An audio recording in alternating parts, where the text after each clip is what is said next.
تو ایک روز قارون بڑی آرائش اور ٹھاٹ سے اپنی قوم کے سامنے نکلا۔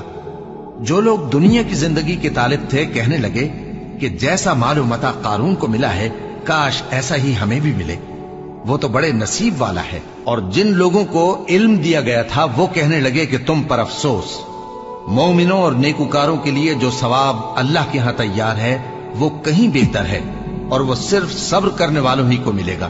پس ہم نے قارون کو اور اس کی حویلی کو زمین میں دھسا دیا، تو اللہ کے سوا کوئی جماعت اس کی مددگار نہ ہو سکی اور نہ وہ بدلہ لے سکا۔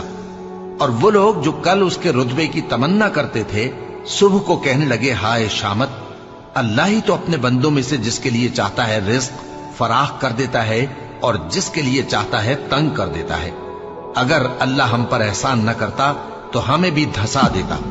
ہائے خرابی، کافر کامیاب نہیں ہوتے۔ وہ جو آخرت کا گھر ہے ہم نے اسے ان لوگوں کے لیے تیار کر رکھا ہے جو ملک میں ظلم اور فساد کا ارادہ نہیں رکھتے، اور انجام نیک تو پرہیزگاروں ہی کا ہے۔